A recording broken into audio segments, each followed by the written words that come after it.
July 17th was International Justice Day, and it was also the 8th anniversary of the founding of the International Criminal Court, or ICC. The ICC has had a bit of a shaky start, and to date has been dealing with 5 cases, all from African countries. This has led to some accusing it of having an anti-African bias. An interesting fact is that the ICC hasn't been fully endorsed by countries like Russia, China, India and the USA, which has led to a feeling that it can't be taken seriously. Join me, Ukoko, and an informed panel as we discuss the ICC prosecution of African leaders.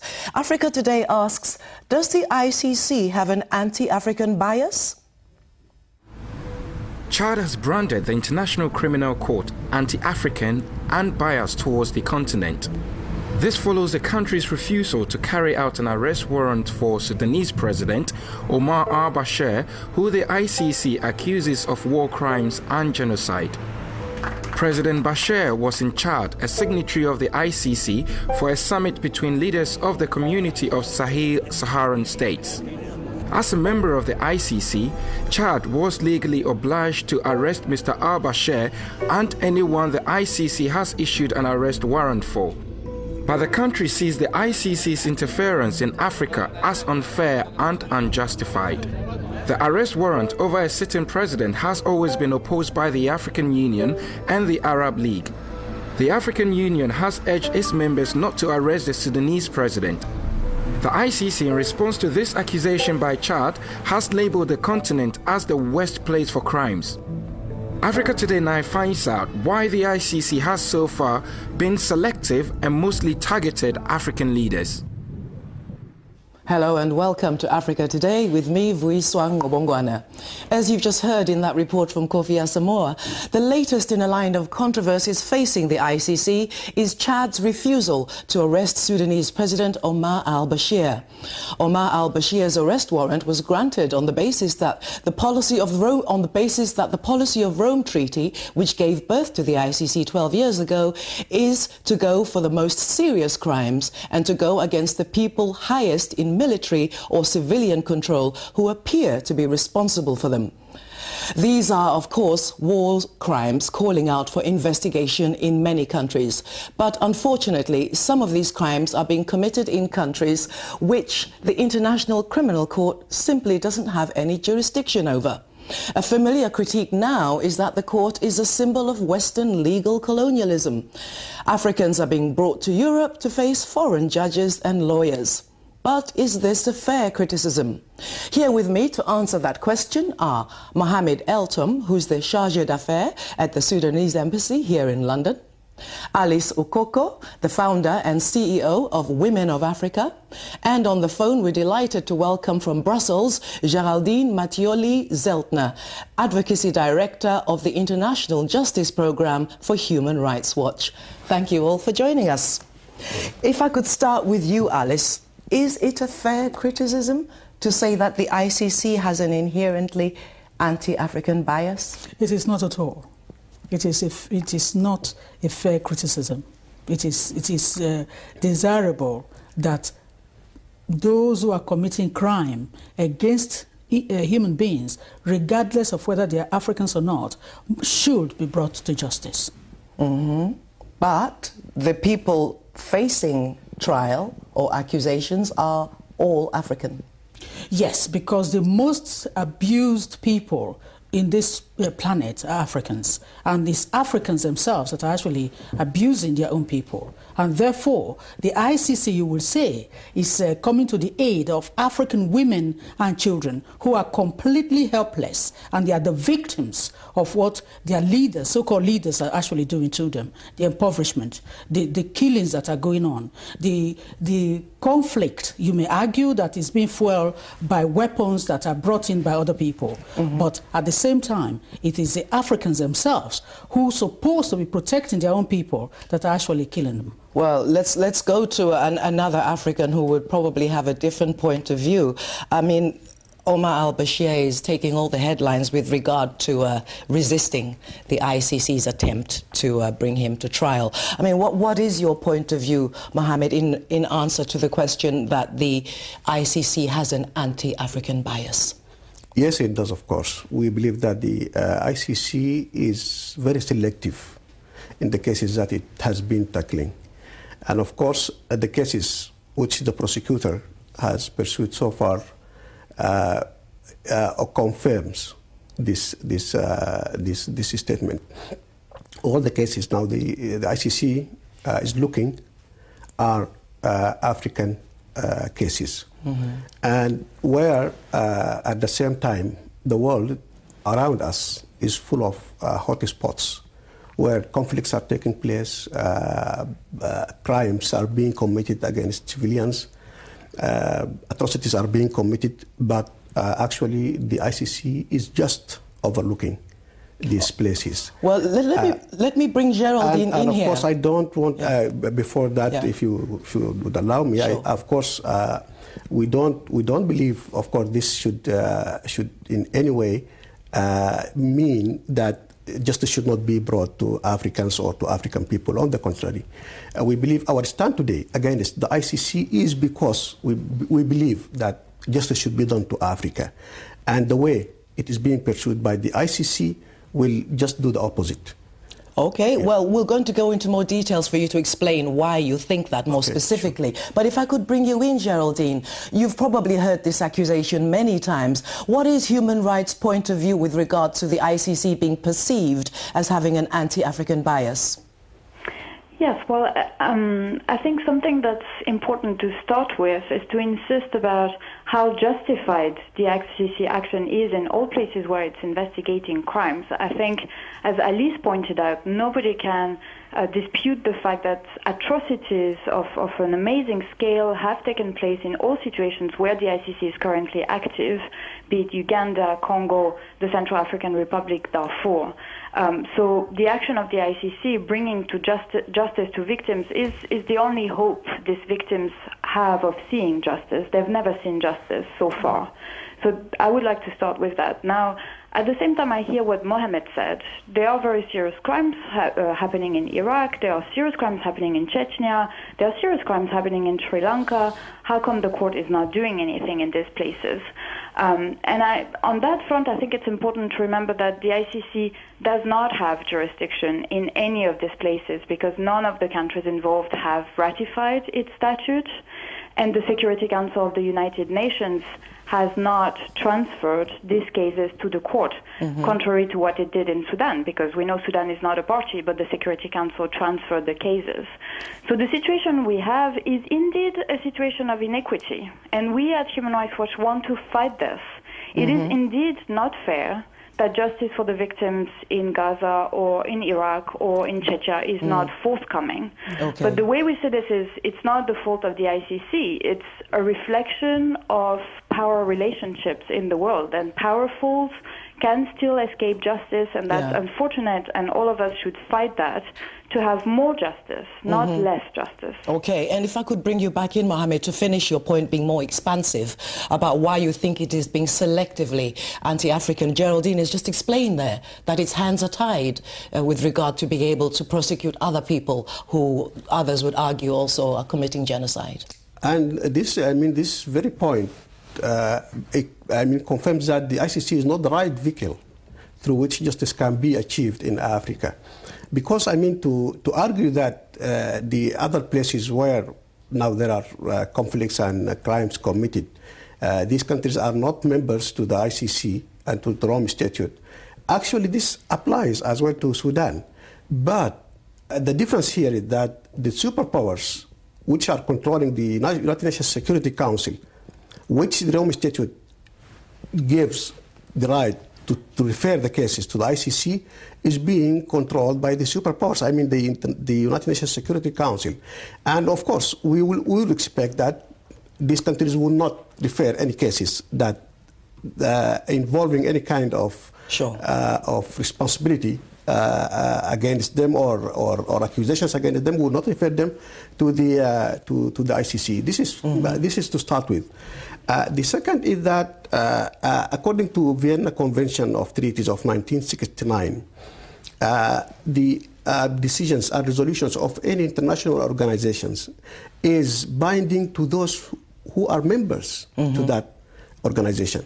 But to try to impose resolutions or decisions of an international organization on countries that are not members, and to African countries that are not members of this organization is kind of selectivity and double standards, and breach of international law as well. Well, talking about the seeking of international justice, we'll come back to you after we've read our emails, Alice, to talk about how those people you feel so passionately about, particularly women in Africa and children, can get some kind of justice now, while the long drawn process of seeking international justice has yet to be resolved properly. But as we've mentioned, the ICC's determination to bring al-Bashir to court has taken another turn, and that happened on July the 12th. We'll be hearing about that in a few moments, but it's also worth noting that at the recent African Union summit in Kampala, the ICC didn't get much in the way of respect, with many countries supporting Chad's decision to ignore the warrant against al-Bashir. But before we move on to discuss the wider implications of this apparently unified African stance against the ICC, it's time to hear what you've been saying via your emails, texts and Facebook comments. And I'm going to start by reading an email from Solomon, who's living in Uganda. Solomon says, "Let Mr. Katungi be clear about this. Before the NRM, his party, came to power, there was no cross-border aggression until President Museveni's government took power in Uganda by force. That is where NRM regime started supporting different armed groups around sister countries." Of course, Uganda is very much in the news. Looking into our Facebook page, we had an interesting comment from Moses, based here in London. Moses says that Kenya has to revisit her history because as a state, Kenya was built on a very colonial foundation. Today, 70% of Kenyan land is still owned by foreigners. No wonder the same people are trying to intervene in the draft constitution to keep their lot. I guess justice has to prevail because land in Kenya must belong to Kenyans and not foreigners. Very passionate feeling there about foreign interest in Kenya's constitution from Moses. Moving on to texts, we have some words from Peter in Nigeria. Peter is making a general comment about African leaders, and he says that our leaders have failed us, with the exception of Mandela. There should be a revolution on the continent by the young progressives. I believe our continent would change for the better. Thanks. From Kwesi in London, he says the only solution to the numerous problems of Africa is unification. What at all is preventing Africa from becoming one? Well, we could spend hours discussing that, and we have many times on Africa Today. And we have another comment by text from Kelue in Nigeria. Kelue says, a foreign government has no business in Congo. If it is so for security, they should beef up their border. There are just murderers and greedy for Congo's wealth. Some very strong feelings. If that prompted you to want to make a comment back, please let us know. Our Facebook page is right there, Africa Today, Press TV London, and of course you can email or text us.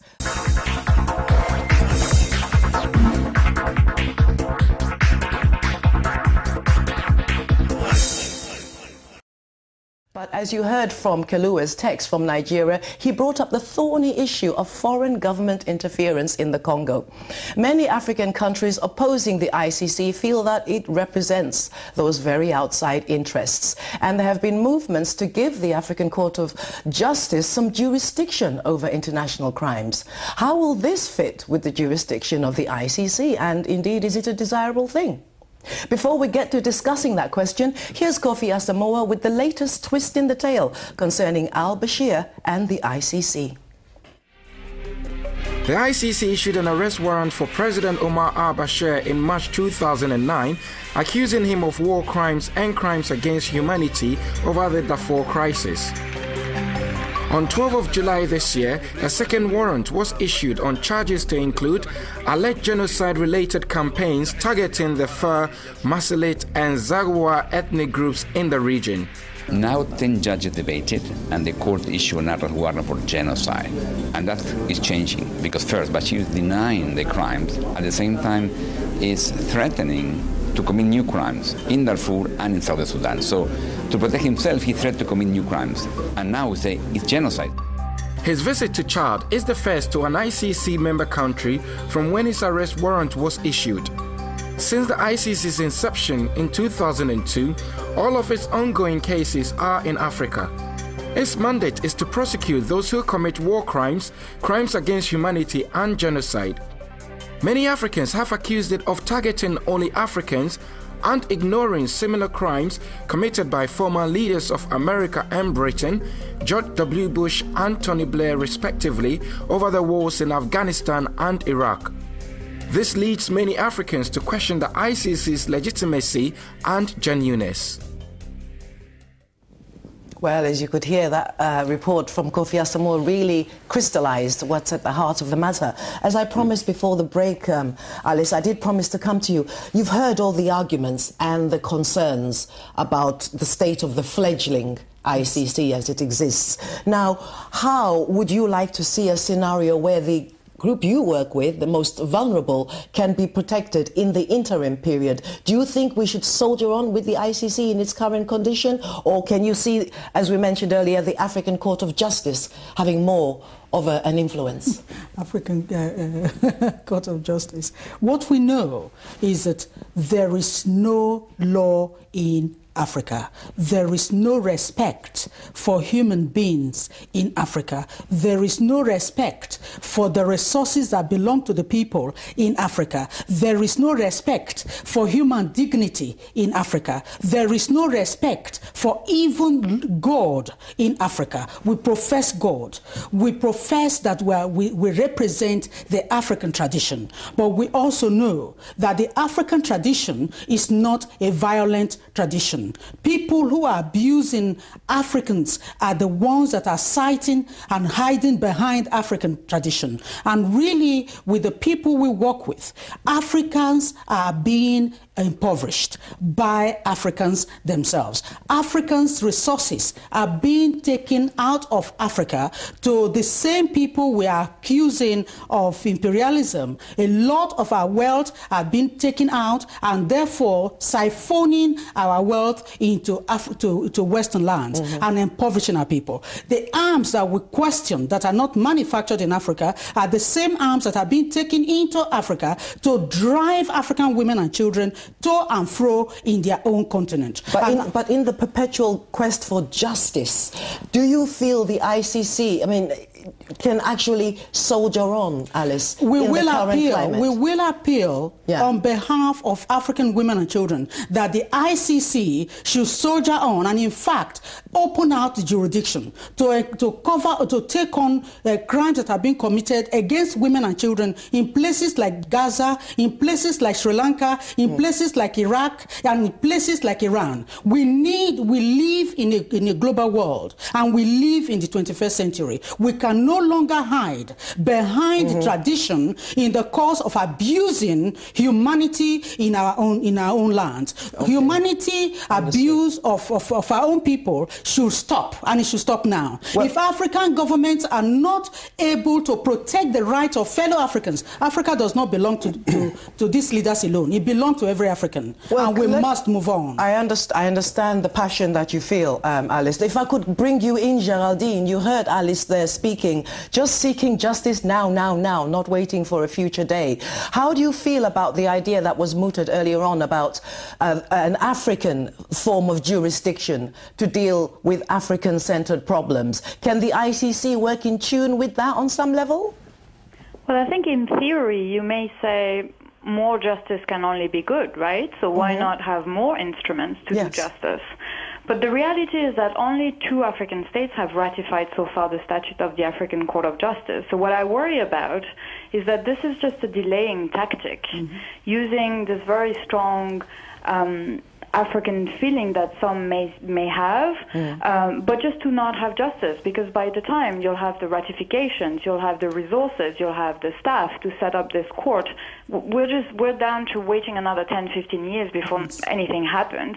While at this point in time, without waiting, we have 30 African states parties to the ICC. This is the biggest regional group. Africa is the most committed to the International Criminal Court. And if we are committed to justice, I think it is very important that all together we continue supporting the action of the court, and very important that African state parties dissociate themselves from the decision you mentioned a moment ago that was adopted at the African Union and say that they will respect their obligations vis-à-vis the ICC, and they will arrest President Bashir if he comes on their territory, like they're requested to do by the arrest warrant. Well, if I could bring Mohammed in here, obviously you totally disagree with that, but what seems to be coming out of this discussion is that Africans seem incapable of bringing justice to their own people. Actually, it is very regrettable, actually, to hear some Africans themselves demonizing Africa and Africans by saying that there is no law in Africa and that we need foreign interference to have justice in Africa and to have the rule of law by foreigners. And these are the same foreigners who have created, actually, the current hotspots in Africa by creating the reasons of conflicts. And creating but this Alice is misery. not one of those people, is she? I'm not mentioning. I'm referring. It's a general statement, because we believe that the Africans now are, like Geraldine has said, the biggest community which joined the ICC were African countries, and that shows how committed they are to justice. But they have discovered that this is not about justice. And their collective stand now and position as regards the arrest warrant issued by the ICC against President al-Bashir shows that these countries now have become convinced that it is not about justice. It is the double standards and selectivity of the ICC. And so, can I just interrupt you there? Would you be more amenable to the ICC if other non-African or a more diverse range of people were accused other than what exists now? I mean, if I may finish just what I mean, the Africans, when they joined the ICC, they believed in the noble objectives of having justice through this kind of international instrument. But if you could, for example, recall some of the positions of the superpowers which are controlling the world now. Yes. I will refer to the United States in particular. What the United States said about the after the ICC started to take shape, the United States refused to join the ICC, yes, citing very strong reasons. The first reason cited by the United States was the decisions taken by the ICC are politically motivated. The prosecutor, the office of the prosecutor, doesn't have any accountability whatsoever. No, any other institution that will hold the prosecutor accountable. And this is not acceptable in the field of justice. And the third reason the United States has given is that the interference of the ICC in the current conflicts will undermine the role of the United Nations Security Council. Okay, lots of contradictions there. Because time is running short, I do have to move on. You didn't answer the question, with all due respect, about whether you'd be more amenable to it if there was a more diverse range. And in looking to the future, in literally the last minute that we have, Alice, yes, do you think the ICC will evolve to kind of deal with the concerns that Mohammed has as it grows, as the international pressure for justice grows, as the global nature of who we are becomes more real? Well, I do wish and I want to appeal to all African governments who care very much for the African way they feel, that they should start to respect the rights of their people, so that outsiders who they don't want to intervene should come in. But as long as the International Criminal Court stands and is to prosecute people who are perceived to have committed genocide against their own people, as long as they are there to do that, they will continue to do that. And we as African women and children and the future that we look to see, we persuade that, in fact, more institutions like this should come out and begin to, otherwise we have no hope. In a situation where we are running away from our own countries, we are running away from our own governments that are killing us and driving us, carrying meager things on our head, mattresses on our head, marching to nowhere, in a continent where election is conducted, as in Kenya, where you lose, then you say you are not going, you swear yourself in. That cannot happen in modern day countries. Therefore, Africans deserve the right to be treated as human beings, not as some kind of property where... Understood. Yes. Your call for justice is well heard. Talking of which, final few seconds to you, Geraldine, in a kind of wrap-up mode. How do you see in the next 5, 10 years or so the ICC evolving? Your best-case scenario? Well, I think we'll look to the court very closely. I think it will be very important to have trials being closed up successfully. We'll look to states to implement the decisions of the ICC and implement this arrest warrant so that more people are brought before the ICC. And on that front, I would like to say, for us, justice for serious crimes is essential to deter the commission of these crimes in the future. Justice is our hope to avoid future crimes. Okay. But to achieve that, we need to be very Thank you, Geraldine. firm. I'm sorry I have to cut you off there on that hopeful note. And that's it. Thanks to all of you who've been sending comments to us. Please email africa@presstv.co.uk. Let us know what you think the solution is for getting international justice. Or if you prefer, text +44 7800 8086. Those messages will be charged at local rates. Big thanks to today's guests. They were Mohamed Eltham, Alice Ukoko, and from Brussels, Geraldine Mattioli-Zeltner. Thank you for watching. I'm Vuiswang Ngobongwana. Join Henry Bonsu next week on Africa Today, and from the rest of the team, it's goodbye.